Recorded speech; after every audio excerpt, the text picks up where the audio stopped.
décima edición de la Cumbre de las 1000 empresas más importantes de México que organiza cada año Mundo Ejecutivo, siempre tenemos a destacados invitados que de una u otra forma su actividad tienen mucho que ver con el desarrollo de la economía de nuestro país. Y por eso tenemos como invitado el día de hoy a Octavio de la Torre. Él es el presidente de la Confederación de Cámaras Nacionales de Comercios, Servicios y Turismo, con Canaco Servitur. Bienvenido, Octavio. Muchas gracias. Rosy, al contrario, gracias por la invitación y por estar aquí en este importante foro.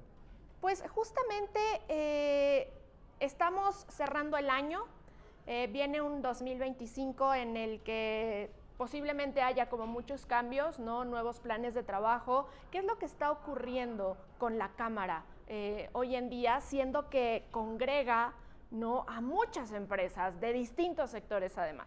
Sí, fíjate, te cuento un poco qué es la Confederación. La Confederación de Cámaras cumple 107 años en el mes de noviembre, acaba de cumplir.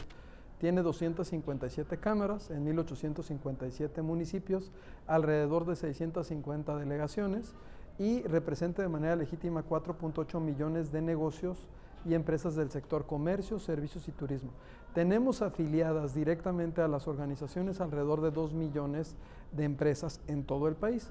Es una organización que fundó el IMSS, el Infonavit, Fonacot y diversas instituciones. Es una organización empresarial totalmente, de interés público, pero empresarial totalmente.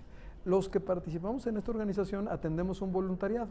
O sea, somos empresarios con empresa. Sí. Nosotros no vivimos de las cámaras, ni nuestro trabajo es la cámara. Tenemos nuestra empresa y los comerciantes, los prestadores de servicio y los turisteros nos eligen en nuestras comunidades y de nuestras comunidades se decide un presidente de presidentes, que en este caso me corresponde a mí llevar ese honor, que incluso el próximo año seguramente voy a continuar como presidente por el apoyo que se recibió por parte del Consejo, que es quien te apoya para que puedas continuar en esta encomienda. Pero, pues sí, tengo 260 días de presidente y fíjate que hay temas que sí tenemos que abordar, que los toma en cuenta Mundo Ejecutivo. Uno de ellos, pues, estaría relacionado con los compromisos que hizo la presidenta de la República, Claudia Sheinbaum. Una vez que estuvo en el Zócalo hizo 100 compromisos. Esos 100 compromisos pues atienden a mejorar la prosperidad de las poblaciones, pero esos 100 compromisos nosotros los dividimos en 3 segmentos. Un segmento que son los compromisos que requieren recursos públicos, otro segmento que son los compromisos que generan recursos públicos y otro segmento que son los compromisos que son totalmente neutros, es decir, no requieren recursos ni siquiera generan recursos. Esto no tiene nada que ver con el impacto que tenga el humanismo mexicano a través de estos compromisos. De esos 100 compromisos que la presidenta hizo, 77, de acuerdo con nuestro observatorio, van a requerir recursos, requieren una inversión de recursos públicos a efecto de que se puedan generar. 15 generan recursos, es decir, propician que la economía crezca, y el resto son totalmente neutros. Esta reflexión, ¿a qué me lleva? Miren, me lleva a que la forma en la que el gobierno está visualizando el paquete, esto nos lleva a pensar en lo siguiente. Miren, actualmente el ingreso en México se determina de acuerdo a 3 conceptos en particular. Uno es lo que generamos los empresarios. En el caso de nuestra organización, Rosy, el 66% de la riqueza la genera el sector que yo represento legítimamente. El 77% del IVA directo, el 67% del impuesto sobre la renta, 7 de cada 10 empleos, 37 millones de mexicanos colaboran en este sector, ya sea en la formalidad o en la informalidad. Entonces, una parte de lo que se genera viene de los recursos que nosotros logramos pues motivar, incentivar y hacer que nuestros negocios crezcan. Otro de los conceptos son los recursos que se generan a través de las empresas del Estado, especialmente las energéticas. Y un tercer concepto para que se pueda integrar el ingreso nacional está enfocado en la contratación de deuda. La presidenta fue muy clara que la contratación de deuda se va a reducir. Al hablar de que se reduzca la contratación de deuda, pero tener un programa tan ambicioso a 6 años, tú requieres de manera obligatoria hacer que la economía se haga elástica, que la economía crezca. ¿Esto qué quiere decir? Que las condiciones y las políticas públicas que impulse el gobierno ejecutivo y el poder legislativo tienen que estar enfocadas a que se den las condiciones para que la economía pueda crecer. En el caso de nuestra organización, fíjate que yo hacía referencia a unas actas de consejo que saqué de la biblioteca de 1929. Nosotros cada mes nos reunimos y hacemos anotaciones. Y en esas actas de consejo encontraba 3 indicadores fundamentales y que han sido una demanda constante del sector. 3. Uno, que tiene que ver con la corrupción. Fíjate, desde 1927 ya se hablaba de la corrupción. 2, que tiene que ver con la sobreregulación. Desde 1927 ya se hablaba que existían condiciones de sobreregulación para el comercio formal. Y 3, que tiene que ver con la seguridad. La seguridad forma parte del contrato social y la seguridad es potestad y mandato exclusivo del Poder Ejecutivo, de Poder Federal, estatal o municipal, brindarla a la sociedad. Es decir, es un elemento fundamental para que las poblaciones puedan crecer. Entonces, sí, bien lo abordas tú, y lo planteábamos en Mundo Ejecutivo en una columna que tenemos en Mundo Ejecutivo que sale los martes, sí, que efectivamente el sector de comercio, servicios y turismo está siendo empático con las propuestas que presentó nuestra presidenta e incluso las compartimos. Yo no conozco un mexicano que pueda estar en contra del humanismo mexicano. Claro. No conozco un mexicano que pueda estar en contra de invertir sus recursos en el desarrollo del capital humano cuando siempre hemos sido solidarios con las personas. Pero sí existe una situación que debemos de trasladarnos, de decir que vamos a hacer las cosas, hacerlas, que tiene que ver con cómo generamos las condiciones para que este sector, que es el de comercio, el de servicios, el de turismo, el que esté en las poblaciones, logra enfrentar y superar las condiciones para poder lograr ese crecimiento que se requiere. Porque obviamente en la misma proporción que se están invirtiendo los recursos públicos, que son de todas y todos los mexicanos, tenemos que hacer que la economía crezca. Esta reflexión la hemos hecho en el Consejo de la Confederación, un consejo que se reúne cada mes.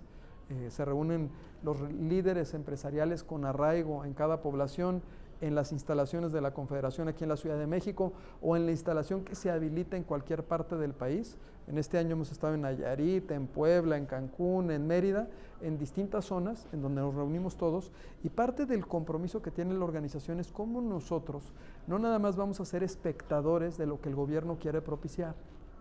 Nosotros somos un sector que queremos ser protagonista. Queremos estar en eso y estamos ahí, sí, apoyando a las 1000 empresas que son protagonistas de este país. Y también no solamente las grandes empresas, ¿no?, sino también las pequeñas y las medianas, que muchas veces podrían pensarse que quedan afuera de este universo que impulsa a la economía, ¿no? También ese yo creo que es un reto que tiene. Fíjate qué buen punto acabas de dar. Luego tenemos nosotros la percepción de que los empresarios son única y exclusivamente los que tienen grandes industrias o grandes plantaciones o grandes fábricas. Ese es un error muy común y es una ceguera de taller que tenemos en México. Los empresarios son del mismo tamaño. Las empresas son las que pueden ser más grandes o más pequeñas. Porque el empresario, por más humilde que tengan ustedes enfrente, es un empresario que tiene que cumplir con las mismas obligaciones que cumple un gran empresario. Es decir, la ley es la misma para todos, no las oportunidades. Ojo, en México hay 4.8 millones de empresas en el sector comercio, servicios y turismo. El 98% de esas empresas son empresas pymes, son empresas micro, son empresas familiares. Son esas empresas de las que se hacen grandes discursos, en las que se plantean grandes soluciones mágicas, pero son esas empresas que finalmente no tienen una política nacional que esté enfocada en ver cómo logran propiciar sus propias condiciones. Te voy a decir, en nuestra organización la mayoría están en ese segmento. Agrupamos también grandes empresas y tiendas departamentales, incluso plataformas digitales, las más grandes participan en Concanaco, pero el universo de México no es ese. La mayoría son esos negocios pequeños que ustedes ven en cada una de sus localidades. Por eso este año impulsamos el Buen Fin enfocado en una compra con causa en la comunidad, que generó todo un desbordamiento y un fenómeno porque la población es solidaria de comprar en sus comunidades. Pero esa es meramente una cifra que nos pudiera ayudar a reflexionar respecto a la solidaridad que tenemos como sector. Yo creo que la parte importante está en que sí se voltea a ver a las pymes desde la perspectiva de las pymes. Cuando nosotros hablamos, por ejemplo, de sostenibilidad y establecemos que para la Agenda 2030 va a ser necesario que las empresas pymes cumplan con esas matrices de riesgo, pues voy a dar un caso concreto. Tenemos que voltear a ver el tipo de pymes que tenemos. Nuestras pymes tienen 3 empleados. El dueño del lugar, el que abre la cortina y el que se pone a cobrar.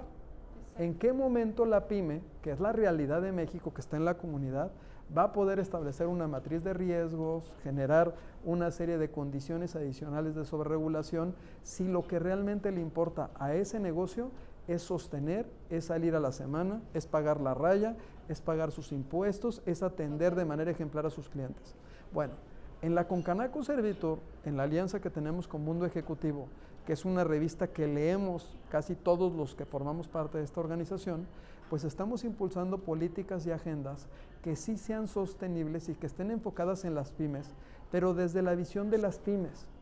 Si bien es cierto que hay grandes empresas que son tractoras, que se persigue a través del discurso internacional generar que las pymes se puedan incrustar a esas grandes cadenas de valor, la realidad es que en nuestro país existe una realidad que es totalmente alterna, que son esos negocios que lo que necesitan es que les disminuyan la sobreregulación, que les establezcan que sus refrendos se den de manera anticipada y se den multianuales, que reduzcan todos los trámites que tienen que realizar, que les ayuden a generar empleo, no que les castiguen el empleo formal que están generando, que les den seguridad, que les propicien condiciones en las cuales puedan competir y puedan convivir y sobre todo que les ayuden a que puedan promover sus negocios no nada más en su localidad, sino también lo puedan promover más allá de las fronteras a través de las plataformas digitales. Hay condiciones, Rosy, que nosotros planteamos en las columnas, que son elementales para que el emprendimiento y el empresario mexicano pueda subsistir. Son 3, están muy diagnosticadas. Una, las empresas mexicanas fracasan por falta de desarrollo de capital humano, es decir, no tienen preparación y no son eficientes porque les dicen expertos por los errores que cometen. Nada más que si cometes un error siendo una empresa de ese tipo, pues desapareces. 2, por una mala administración. La mayor parte de ellas llegan a tener administraciones deficientes en términos de financiamiento. Y 3, por falta de financiamiento. México existe un mito de la banca de desarrollo en México. En México se le presta al que no necesita que le prestes. Y ese segmento de la economía muchas veces no ha podido construir su historial, ni tiene las condiciones, ni tiene acceso a los créditos para poder invertir en capital de trabajo y en activo. Son algunos de los puntos que estamos abordando en lo que vamos a estar trabajando el próximo año con el gobierno federal, con los estatales y municipales. Y quisiera decirles a todos que hemos sido muy afortunados porque realmente la interacción con el gobierno federal, con los gobiernos estatales, es decir, con la Presidenta de la República, con los secretarios federales de Turismo, de Economía, de Seguridad Pública, de Relaciones Exteriores, por mencionar algunos, con los gobernadores ha sido buena. Existen las condiciones de parte de los gobiernos para propiciar esos elementos que puedan hacer que el sector pueda crecer. El punto no está en ver que ellos lo hagan.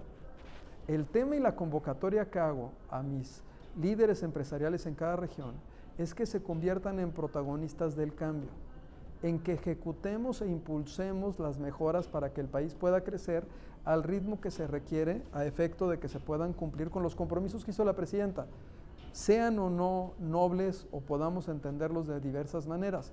Son compromisos que tienden a mejorar las condiciones de la población y no creo que nadie pueda estar en contra.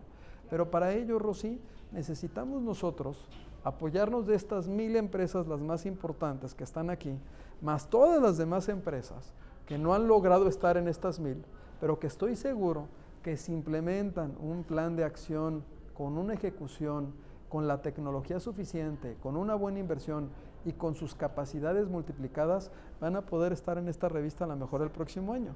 Exactamente, pues muchas gracias, Octavio. Yo creo que nos quedamos con esto. Hay mucha tarea por hacer, ¿no? Y el también pues hacer esta invitación a que estas MIPYMES pues también vean que tienen posibilidades para desarrollarse, para crecer, para convertirse para escalar, ¿no? Sobre todo. Entonces, pues muchas gracias por darnos esta visión de lo que hace la Concanaco Servitur y pues de qué manera también coadyuva al crecimiento económico. Muchísimas gracias, Octavio. Hasta luego, amigos de Mundo Ejecutivo.